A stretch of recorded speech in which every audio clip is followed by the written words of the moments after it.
ሰላም የጌታ ጸጋና ሰላም ይብዛላችሁ። በዚህ ቪዲዮ ከታሪክ መጻሕፍቶች የእውቀትን ስንቅ እንመለከታለን። ቪዲዮውን ላይክ እንደዚሁም ደግሞ ቻናሉን ሰብስክራይብ በማድረግ አብራችሁን ቆዩ። የመጀመሪያው የታሪክ መጽሐፈ ኢያሱ በጠላት ላይ ስለሚገኝ ድል የሚናገር መጽሐፍ ስለሆነ የድል መጽሐፍ በመባል ይታወቃል። መጽሐፍ መሳፍንት የእግዚአብሔር ሕዝብ አለመታዘዝ የሚያሳይ አሳዛኝ ታሪክ ነው። ሰውም ሁሉ በፊቱ መልካም መስሎ የታየውን ያደርግ ነበረ። መሳፍንት 17 ቁጥር 6። መጽሐፈ ሩት በመጽሐፍ ቅዱስ ውስጥ በሴት ስም ከተጠሩት ሁለት መጽሐፍቶች አንዱ ሲሆን ከፍተኛ የክፋት ሥራ በበዛበት ሁኔታ ውስጥ ለእግዚአብሔር ታማኝ ሆኖ የሚኖሩ ሰዎች እንደሚገኙ ያሳያል።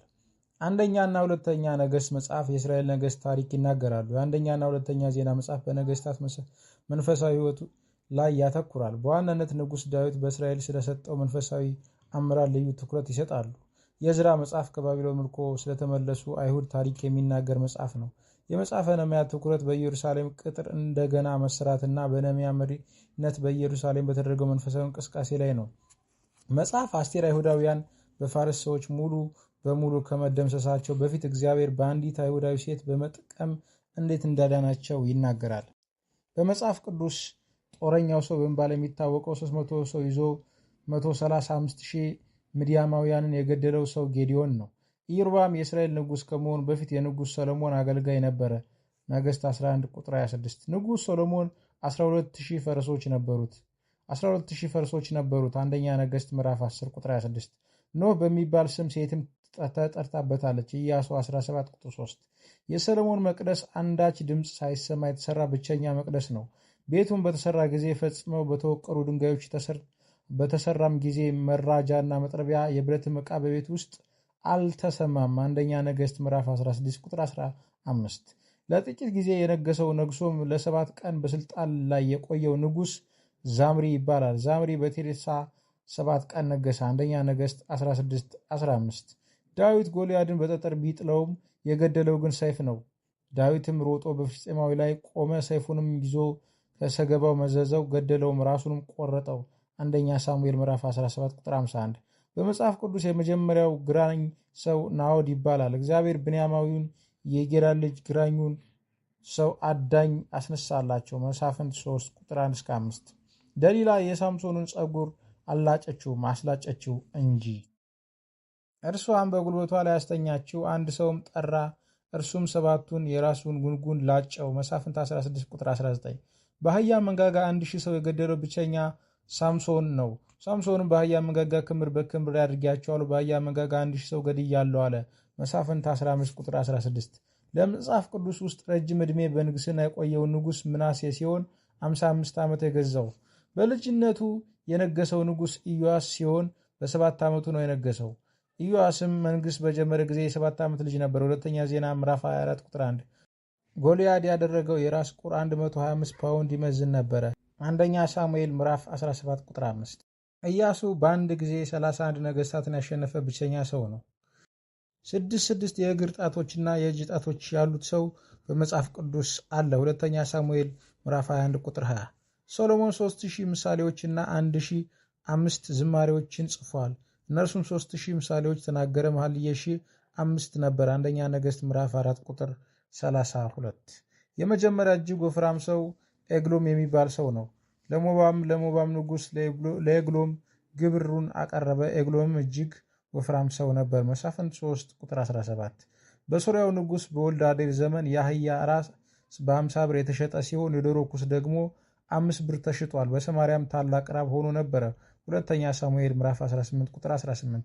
በዝሆን ጥርስ ቤቱን የሰራው ብቸኛ ንጉሥ አካብ ይባላል።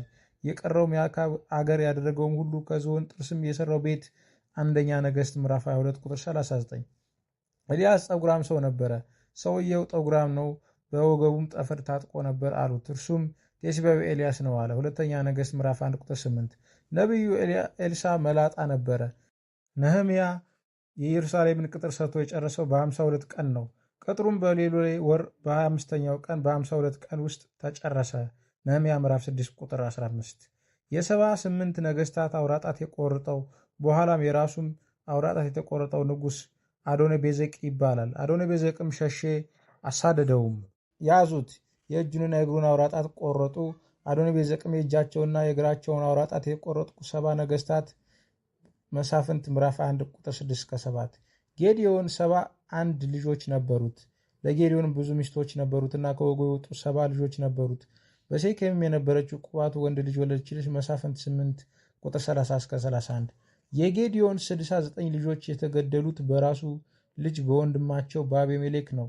70 የሆኑት የይሩባል ልጅ ወንድሞቹን በአንድ ድንጋይ ላይ አረዳቸው። ትንሹ የይሩባል ልጅ ኢዮአታም ግን ተሸሽጎ ነበርና ተረፈ። መሳፍንት 9 ቁጥር 5። መሳፍንት ምዕራፍ 5 ቁጥር 10 ነጭ አህያ ስለሚጋልቡ ሰዎች ይናገራል። ሳምሶን ከዳነ ወገን ነበረ። መሳፍንት 13 ቁጥር 20። 300 ቀበሮች የያዘ ብቸኛ ሰው ሶምሶን ይባላል። ሶምሶን ሄዶ 300 ቀበሮች ያዘ። መሳፍንት ምዕራፍ 15 ከቁጥር 4-5። የሩት የመጀመሪያ ባሏ ማህሎን ይባል ነበር። እርሱም ከሞተ በኋላ ቦዔዝን አገባች። ሩት ምዕራፍ 1 ከቁጥር 4-5 እንዲሁም ምዕራፍ 4 ከቁጥር 10-13። የኑኃሚን ባለቤት አቤሜሌክ እና ሁለቱ ልጆች ማህሎንና ኪሎን ሁሉም 10 ዓመት ውስጥ ነው የሞቱት። ሩት ምዕራፍ 1 ከቁጥር 1-5። ብቸኛዋ እስራኤላዊት ሴት ፈራጅ ዲቦራ ትባላለች። በዚያን ጊዜም ነቢይት ለፊዶት ሚስት ዲቦራ በእስራኤል ላይ ትፈርድ ነበረች። መሳፍንት ምዕራፍ 5። ሰለሞን የእግዚአብሔር መቅደስ ለመስራት 7 ዓመት የፈጀበት ሲሆን የራሱን ቤት ለመስራት ግን 13 ዓመት ነው የፈጀበት። አንደኛ ነገሥት ምዕራፍ 6 ቁጥር 38። ዳዊት 4000 ሰዎች ያለው የምስጋና ቡድን ነበረው። 4000ም በምስጋና በተሰሩ በዜማ ዕቃዎች የእግዚአብሔርን ያመሰግኑ ነበር። አንደኛ ዜና 23 ቁጥር 5። የእግዚአብሔር መቅደስ የሰሩት 30,000 እስራኤላውያኖች ነበሩ። በሽፍት ነበር የሚሰሩት። 10,000ዎቹ ለአንድ ወር ሲሰሩ የተቀሩት ደግሞ ያርፉ ነበረ። አንደኛ ነገሥት ምዕራፍ 5 ከቁጥር 13-14። በዳዊት ዘመን ኢዮአብ እና የሰራዊቱ አለቆች አንድ ላይ ሆነው ከዳን እስከ ቤርሳቤ ያሉትን ሕዝቦች ለመቁጠር 9 ወር ከ20 ቀን የፈጀባቸው ሲሆን የሕዝቡን ቁጥር 1,300,000 ነበር። ሁለተኛ ሳሙኤል ምዕራፍ 24 ቁጥር 19። ይህ እውነት በመጽሐፍ ቅዱሶች የሕዝብ ቆጠራ በግልጽ እንዳለ ያሳየናል። በቤቱ አጠገብ ባለው አትክልት ስፍራ የተቀበረ ብቸኛ ንጉሥ ምናሴ ነው። በቤቱም አጠገብ ባለው በአትክልት ቦታ ተቀበረ። ሁለተኛ ነገሥት ምዕራፍ 21 ቁጥር 18። የሰሊሆም መጥመቂያ ከ100 ዓመታት በፊት በንጉሥ ሕዝቅያስ ዘመን ነበር የተገነባው። ሁለተኛ ነገሥት ምዕራፍ 20 ቁጥር 20። ኤልሳ መላጣ ብለው በመስደባቸው ብቻ 42 ሕፃናት በሁለት ድቦች ተበልተው ሞተዋል። ከዚያም ወደ ቤቴል መጣ። በነገድም ሲመጣ ብላቴኖቹ ከከተማይቱ ወጥተው አንተ መላጣ ውጣ፣ አንተ መላጣ ውጣ ብለው አፌዙበት። ዞርም ብሎ አያቸው፣ በእግዚአብሔርም ስም ረገማቸው። ከድሩም 2 ድቦች ወጥተው ብላቴኖችን 42ቱን ሰባበሯቸው። ሁለተኛ ነገሥት ምዕራፍ 2 ከቁጥር 23-2። ንጉሥ ሳኦል በጣም ረጅም ሰው ነበረ። ከሕዝቡም ሁሉ ይልቅ ከትከሻው ወደ ላይ ከፍ ያለ፣ ቁመቱም ረጅም ነበረ። አንደኛ ሳሙኤል ምዕራፍ 10 ቁጥር 23። ንጉሥ አዝያን አፈር ይወድ ነበር። ሁለተኛ ዜና ቁጥር 26-10።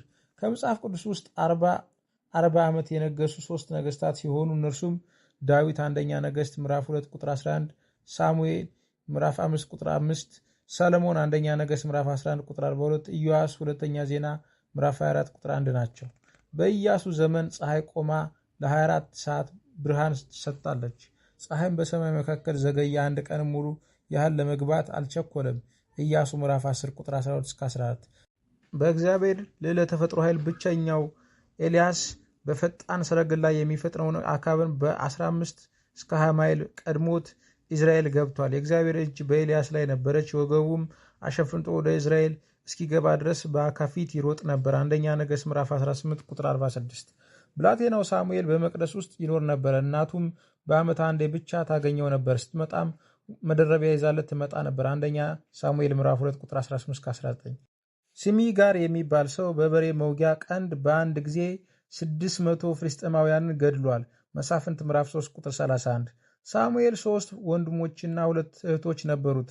ሐና ከእርሱ ሌላ 5 ልጆችን ወልዳለች። እግዚአብሔር ሐናን አሰበ፣ ጸነሰችም፣ 3 ወንዶችና 2 ሴት ልጆች ወለደች። ብላቴናውም ሳሙኤል በእግዚአብሔር ፊት አደገ። አንደኛ ሳሙኤል ምዕራፍ 2 ቁጥር 21።